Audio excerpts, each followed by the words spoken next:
All right. Welcome again. It's your boy Hometown with BEATSNCHILL, and I have another special guest, the homie NOTSEW. What's happening, bro? Chilling, man. Thank you for having me. Appreciate you for pulling up, man. Been a long time. I've been seeing you do a lot of things over the years. I think, honestly, I want to say my first time seeing you was working with Taylor Moon. Mm-hmm. I want to say it was 2019, maybe 2020. I'm not sure.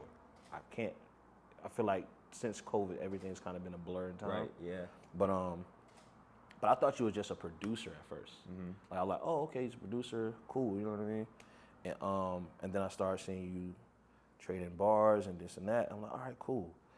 And then as of lately, bro, you just kind of been on this whole run of releasing singles, throwing events. So, who is NOTSEW? Man, well, I'm 24 years old, Mm-hmm. and I think I'm an artist. And I feel like there's a point in time, like when I first started making music, I was producing, but I only started producing because I wanted to rap. And I had a friend who was here, and he moved to New York, and then I just stopped hearing from him, which is a crazy story in itself. But I was like, all right, I gotta make beats. So then I started making beats, and then I feel like I'm an artist, man. That's it. I feel like I'm an artist, and more than anything, it's like I genuinely want to inspire people with my art.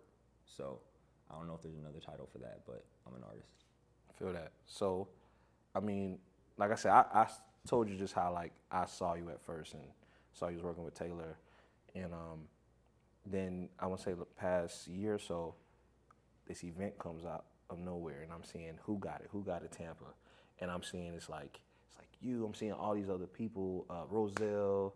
I kept saying Tyven was there and whatnot.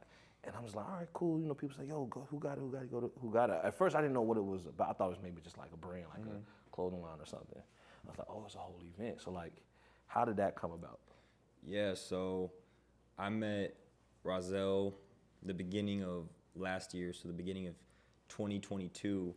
We met at an event, because we had messaged a little bit before that, because we met through another mutual friend who they were doing some work in the studio, and my friend was like, his name is Daniel, and he's like, yo, you need to meet this kid. His name's Coffee. I'm like, Coffee? That's crazy. And then we ended up messaging here and there, and then I actually did an event, and he pulled up to that, and I met him there. It was WHOGOTiT Volume 1, the show. And then after that, I went to his studio one night, and we were up. At that point, I was going to bed at like 8 p.m. because I was feeling like I'm an old ass man. But then I was over at his studio. He started making beats, and we were up till literally, it was like 5 a.m. I had work at 6, and I drove straight to work. And I was like, man, what the fuck? But from the jump, we clicked, and I had been wanting to do an event of some sort because I knew at some point, not that I had to, but I knew I really wanted to, and I knew how important it was to do events. And I was very motivated to do something consistently, more than anything. Because there was like some events here and there, but I wanted to do something consistent.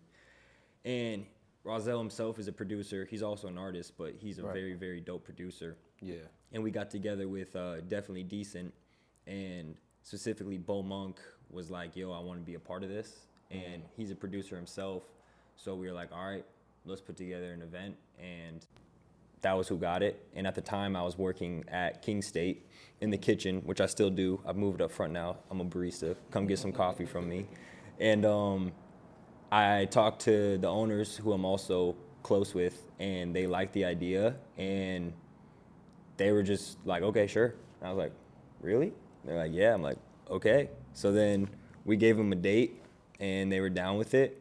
And the first show we had was a hit. And it was all up from there, basically. Yeah. I like I said, it came like, to me, it came out of nowhere, and I'm like, oh shit, this is dope. Like, I'm trying to like just see what it is, what it's about. Like, just me as like an event coordinator, I'm already kind of like just looking at certain things that maybe other people don't. And I'm like, all right, they checking everything across the board.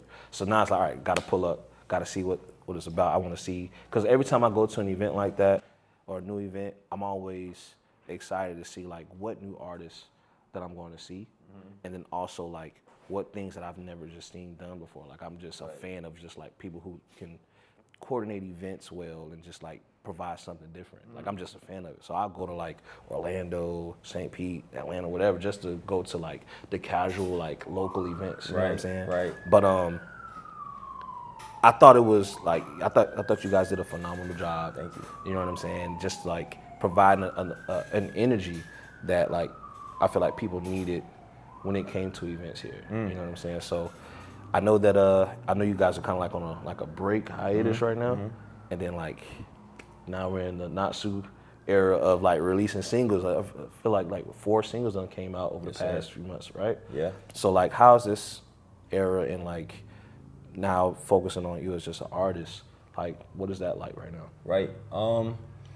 I mean, I think WHOGOTiT was always something that was for the community, and we wanted to do something that gave people the ability to spotlight themselves. And in doing that, I had to be very careful myself to not get myself involved, if that makes sense. So it's all like, we tried to always keep it as WHOGOTiT. Right. And it was a great time for me because I was doing all the graphics. I do all my own graphics, and like everything that came with that was a lot of like, not practice because it was like the real game, it felt like. But now moving not away from WHOGOTiT, but we as a collective in WHOGOTiT and who we are will never do anything unless it feels right and everything is clicking exactly how it should. Right. And we don't ever want to force anything. So it's like, when the time is the time, it'll do whatever it's supposed to do. But the time for me right now is, like you said, is like kind of myself and focusing on my music and doing what I can do to release music that I'm proud of and do dope shit. Like I enjoy doing the visuals I've been doing. I enjoy doing, like I said, the graphics and everything that comes with it. Yeah. So I think that's the era I'm in right now. You said it very well. It's like the NOTSEW era, and I'm kind of focused on that. And when I get creative, I feel like I put all my energy into something, and all my energy is there right now. And I'm honestly more motivated than I've ever been for anything. Yeah, see, I'm jealous, man. I wish I would. I wish I had that mindset, bro. Cause I remember when I started BEATSNCHILL, and it's kind of like all my energy was in that. And I was fresh off of a project I had just put out in like 2015, and I started BEATSNCHILL in 2016. Right. And it was like all of my energy was into it because I was just excited about that idea, and it was just fresh. I didn't have the mindset to like work on music at the time. I would help out my boys here and there, but like I just liked what I was focusing on. And then it's like I was kind of like in the head down mode, and then it's like I put my head up to kind of want to do music again. It's like, oh shit, it's 2020. Right. Like, oh shit, like, damn, I haven't had that moment to kind of like just refresh my skills or just like really know like, oh man, should I just stay here and focus on this? So it's like, it's really cool to see you navigate through that lane. You know what I'm saying? Yeah. From having that collective, putting that event together, and now being able to like be on this run of putting singles together. You did a listening experience in St. Pete. I can't remember the name of the location. The Brutalist. The Brutalist. Yes. I remember going to that, bro, and I was just like blown away. I think Jada, you was there, right? Yeah. So we pulled up, and it was like, it felt like, what I say? It felt like and this might show my age, but at Busch Gardens they have like this thing where like you go into this like waiting area, and this person comes out and is like, all right, everyone, we're gonna go on this journey. This, that. It felt like it was a fucking roller coaster ride I was about to go on, and I was like, okay, what's gonna happen? I don't know what's going on. I see like this guy in a suit. I see this TV and these visuals. Like everybody's in here. It was like, all right, we just, all right, cool. And I was just blown away, bro. I was blown away. And it's hilarious you say that, because like, in all honesty, if I wasn't on camera right now, everything you just said could actually probably make me cry, because going into the event, the shit that I was looking at was literally the Space Mountain waiting queue at Disney. When you're going through that shit, it has like all the shit on the side. Right. And like I was literally watching videos of Space Mountain when the lights would go off. Yeah. And like you're on the track, and when the lights go off on the ride, you don't realize that it's literally like just cardboard with lights on it. Cause like when you're there, it's like, holy shit, this is the most insane feeling. Cause it's like everything about Space Mountain is like the temperature. Like when you walk in, it's like 60 something degrees. It's cold in there. Then it's like the sounds that are going on, like everything that comes with it. So I was like, really, really locked in on all of that. And like a big thing for me was genuinely the AC being like 65 degrees. Because I was all like, that adds to the experience. And like the music that was playing, and then my roommate and like brother, basically Josh, who was doing the whole Dr. Hodge Kowalsko with NeuroSeek Medical, we set up the second Instagram, and it's like just trying to create an entire world and bring people into it. So it's all like, yeah, our whole vibe was like a waiting queue. Yeah. So yeah, man, it's dope to hear you say that. Yeah, it was cool, and it's like for me personally, I'm like I said, I focus on the experience. Like I always feel like artists should focus on the experience. It may not have to be that exactly, but it's other ways that artists can create that experience. Because I feel like once you create that experience, it locks that person in. They're at, like I was locked in. Like I said, I heard your music before, and I've been to the events, but once I went to that event, I was just ready to receive whatever music you was willing to put out. You know what I mean? It didn't have to be on theme or anything like that. I was just like, all right, cool. Like I'm sold, right? At this point, you have to do bad things to like get me out of that mode. You feel what I'm saying? And like I think people take that opportunity for granted. So it's like, yo, when you guys have these release parties and this, that, and the third, like really understand, like you're introducing yourself to somebody, and it's kind of like you may have felt like, hey, I've been doing music. I've seen like the Danny Phantom single and all that stuff that may have came out beforehand, but it's like I didn't arrive there. Right. You feel what I'm saying? It's like when I arrived, what did you do to keep me there? And I was like, yo, like 10s across the board. I mean, I appreciate that a lot too, because like I'm a definitely a student of the game, and I'm definitely tapped into Tampa and the history of Tampa through where I can get it. So since I've stepped onto the scene, I've known who you are. So when we created even WHOGOTiT, it's like, I remember when you were there the first time. I'm all like, okay, because I keep tabs, I keep names. I'm like, fuck yeah, let's go. This shit feels good. So also for you to have shown up to that event and saying the things you say now, it's like, it means a lot, because we were talking about this before. It's like Tampa is very talented, and it's all like everybody is capable of doing more. And not that people aren't doing enough, but I'm just saying everybody's capable of doing more. I'm even capable of doing more than what I've done. So it's like, yeah, I mean, I just appreciate it in general. So yeah, man, I will say that, like, I'm not sure if you may have experienced certain things, but like when I started the whole Beats and Chill thing, it was, I didn't know what the hell I was doing. And I didn't really, the only thing that I had to kind of go off of was like seeing peers that were also artists that were throwing events, but nothing was really in favor of the producer. And then like my crew at the time, like it's like 7 producers, you know what I'm saying? And I kind of like started that for them to take it over, but it was like, nah, bro, that's like your shit, bro. Like, yeah, you know what I'm saying? But it was kind of one of those things where like a lot of trial and error for me, a lot of trial and error. And I know I can just imagine some of the freedom you had because you know how to do your own graphics. I did not do my own graphics, bro. So I was, even when I tried, some of my shit was kind of trash, but there got to a point where there were other producers or artists who wanted to do events like a WHOGOTiT or any type of like any DJ producer related event, and it got to a point where people felt like they had to come and like almost like in a weird way ask for like permission or some type of shit. It was like a weird thing, and I was like, oh, I'm not trying to create that type of vibe. Like I'm not trying to create this thing where it's like, yo, I gotta like check like on some check-in shit. Like that's not what this is. And I was telling people, I was like, my whole goal for, at least when I was doing the event portion of Beats and Chill, was like to broaden the spotlight on the producer community. And I feel like if there's more events that producers and or DJs can like navigate to within the city, that helps my mission. So my whole thing was like, it should be more.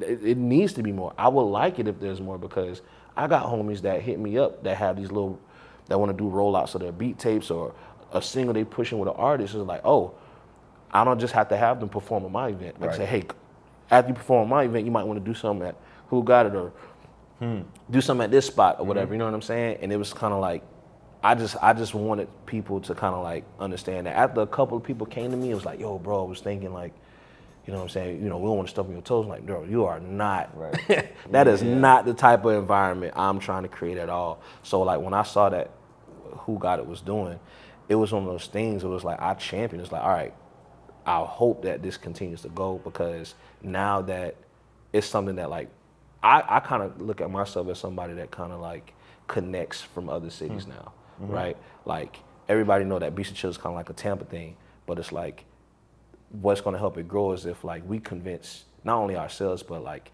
people outside, right? Because I feel like as an artist you should travel, go and do shit in New York, go to Atlanta, go to Texas, Chicago, LA, whatever, right? You know what I'm saying? Because you'll represent wherever you come from. But it's like a lot of times people feel like when they leave, they can't come back, or they're leaving something, now they got to rebuild wherever they go. Right. And I'm all about creating that infrastructure to where you can have that pipeline to be able to go back and forth and build on top of those resources. Definitely. And I think Tampa has something that's very strong, and it's a shame that I think a lot of people feel like they have to leave Tampa to go get it. And I'm like, man, it is right here. Yeah. It's literally we have right everything here. we need. We have everything we need. So, I don't know, I think for the most part, connecting other cities, like you're saying, is huge, because I'm all like, I think I see a lot of tension, or like, I'm not gonna say beef, but there's like occasionally tension within our own community. And I'm all like, okay, shouldn't we be beefing with Atlanta? Not that we should beef with anybody, but I'm all like, that should be our competition at least. Yeah. We should be trying to attain what Atlanta has done, or what Los Angeles has done, or New York, or like whatever you want to talk about, or even South Florida. That's the closest thing to us right now. Exactly. And it's all like, let's try and like come together and do that. And then after where Denzel Curry level, after he's made it out of living with Puya, then y'all can talk about whatever you want to talk about. But like, let's make it first. Let's do something first. Exactly, yeah. And I think we're right there. We're so close, and I'm more confident now than ever that it's going to happen. And once everybody gets on board, it's like we're gone. Yeah, and I feel like, you know, it takes people like you, it takes people like myself and others to like realize that like, all right, we have to kind of be that change that we've probably seen before us, right? Right.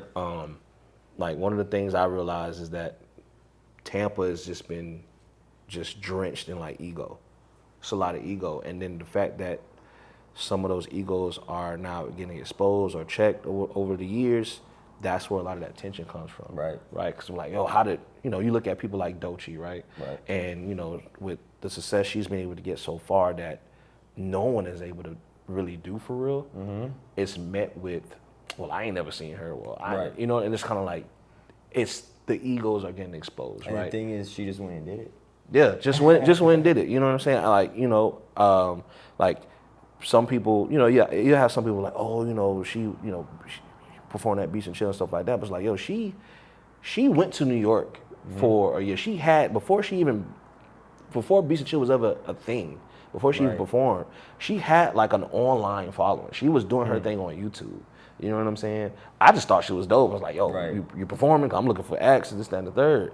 You know what I'm saying? And it's like, you know, that became a moment, but it's like you're starting to realize, people are starting to realize that like, oh, the people who had those egos that had a grip on things and resources, they don't have that anymore, or they realize that what they do have a grip on, people don't really need. Right. There's things that we can do ourselves that really can make an impact.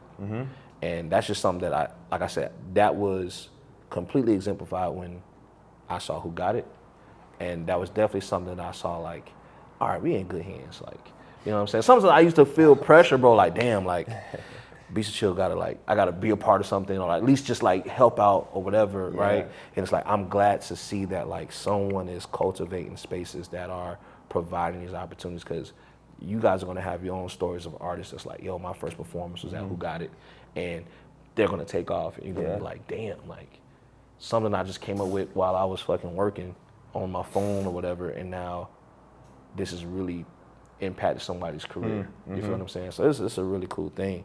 So I want to get to back on the NOTSEW era. Yes, sir. You got a few singles out. I know that is that the album title, Sidetracked? Sidetracked is the album title. Yeah. So that's the album title. You already released the self-titled single, Sidetracked featuring Reese. Yep.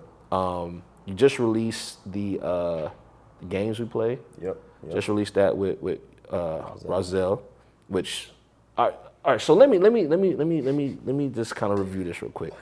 I know you produce. I know Rozelle is crazy with it. Like, are you kind of taking an approach of just being produced with the Sidetrack album, or what is that like? Is it a collaborative process? Yeah, I think so. The start of Sidetracked, when I met Rozelle, I was in a creative block, and I think I'm still in that creative block for the past like year and a half, where I'll have like a day or two where I'm feeling like that spark that creatives know, that feeling, and I take full advantage of it. I stop fucking texting anybody. I literally sit in my room and I'm just doing everything I can to get everything out. So when I met Rozelle, I was in the start of like the block, and he had so many beats, and he had this old file, and he's all like, oh yeah, like I'm not doing anything with these. I'm like, okay, and he sent it to me, and all the beats off of Sidetracked are from that file, and there was like 20 beats in there, and I was like, easy. It was such an easy selection of beats that I wanted. So I think my focus right now is to in some way delegate the work, because I can produce and I'm confident in my production, but he has so many beats that already have a feeling, like they already have colors attached to them in some way. So it's like, it's been very fluid in the way we've been able to collaborate. And I'm like, why wouldn't I just keep doing this? Why wouldn't we just keep doing what we can do? And he'll send me beats still, like it'll be 5 a.m. and I'll get a text and it'll be a beat. I'm like, all right, time to write. So it's like, yeah, I think I'm focused with this project on production from Rozelle. Got you. So is there like, because right now it's 4 singles released from the project so far? Yes, 4 released. Yeah. So are there more like, what's the direction, or what can we expect as far as like the sound? Because I remember hearing like, I guess like the unfinished portion at the listening experience. Yeah. So it's like, is that kind of like what you're going for, or has it been like more changes to it? I think, so yeah, I've gone through like 6 versions now. I had like the first version, and then I'll just pass it out to friends. I'm like, yo, listen to this, blah, blah, blah. And I think the vibe is more like, it's like Backpack meets, I don't even know, it's bounce. His bounce and his drums is just unbelievable. And it's a pocket I've always wanted to find. And I think something that Rozelle has helped me a lot with in the last year or so, something I've learned a lot is pocket, and like where I can really fit on a beat and feel confident more than just being a fucking grid rapper, which I was in the beginning. And I think I've gotten very confident in that, and I don't think it's something that's appreciated as much anymore. Right. Pocket rappers. So I love that shit, man. Once I really started to understand pocket, and I really started to go and like listen to Nipsey, I'm like, Jesus Christ, man, this gets deep. So I've been obsessed with that right now, and I think that's really where the project's at, is just like Backpack, Bounty, Pocket, and really saying how I feel. Got you. I think what I like the most is the groundwork you're doing in setting it up. Like some of the performances, even outside that listening experience, like I think you had the performance at Hooch and Hive, and I noticed that, like, just like I said, I've seen you on stage before, right? And I'm noticing that like your stage presence has gotten better. You're putting a lot more emphasis on set design, even if it's with not much. Right. It's like, all right, let me figure out a way to create some type of like world here where I can connect this, right? And I think you're doing a really good job with that. Is that something that, like, do you find like those are ways that are helping you kind of like go through this creative block? For sure. I think when you're a creative that can operate in so many realms, it's healthy to find out what you can actually do. So like you saying, you weren't, at least at the time, weren't able to do graphics. It's all like, it's good to know like how to do graphics and stuff, I guess, because like you can use, and I'm sure you have many other forms that you let out your creativity. So it's like, if I can't write today, I'm like, all right, I can make a beat. I'm like, okay, I can't make a beat. Okay, I'll do graphics. I'm like, oh shit. And now I've been able to figure out events, and I've been able to figure out stage design, which was a big thing that I was able to do for WHOGOTiT as well, was like the setup of everything. I was really proud of how everything looked, and like taking inspiration from artists like Arlo Parks and Tyler the Creator specifically. It's like set design to me is so interesting, and like I've been watching so much Dr. Seuss just because the way they shoot everything and the lenses they're using, it's like that, the feeling that you have in those movies, and like it's just, it's fucking impeccable, and it blows my mind, and it's so inspiring because like, I think for me right now, it's like you can write a song, right? It's like, okay, this song is about this, but then it's like, okay, now I can make a project that's about this too. So now instead of one song, I have 8 songs that are all about kind of in the same world. It's like now I can do a show that also captures that feeling. Right. And then it's like you can do a tour now. It's like now you can do this, this, and that. It's all like, how big can you make your story? And I think with Sidetracked, I don't even know what the hell I'm saying anymore. I don't remember what your question is. But like, yeah, I think with Sidetracked, I'm just like, I'm very into set design right now and creativity that goes deeper than just the music. Got you. If that makes sense. Okay. Now, on a producer side of things, do you ever see yourself maybe, producing for others in the future more? Because I know you had that experience with Taylor Movement. Like, how was that like?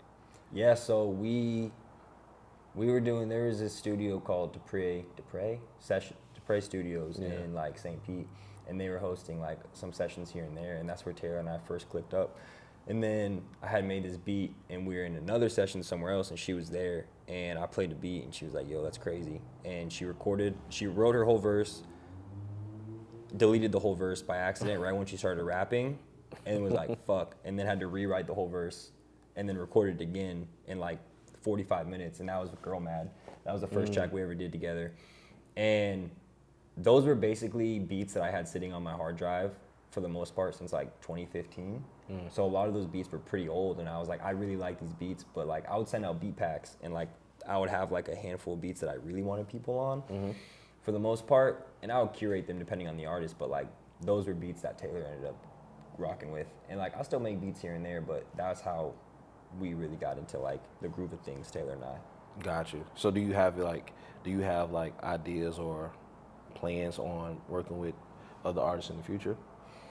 I would like to, but I think I don't force anything. It's a lot on your plate, man. Events, rap, producing. Yeah, I'm like, I like producing, and if like the time comes, I sent out a few beats the other day, and like I send out beats and I get some verses back, but it's more like, I think being a producer requires way more than sending out beats. It's like, I even have like when I send out beats, I'm like, if you like this track and you want to go further, I'm gonna be involved in the session. Like when we get in the studio, because like I want to be there. Like I really take pride in like anything that I create, and I want to be involved. I want to be a part of it. So it's like I don't care who I send my beat to.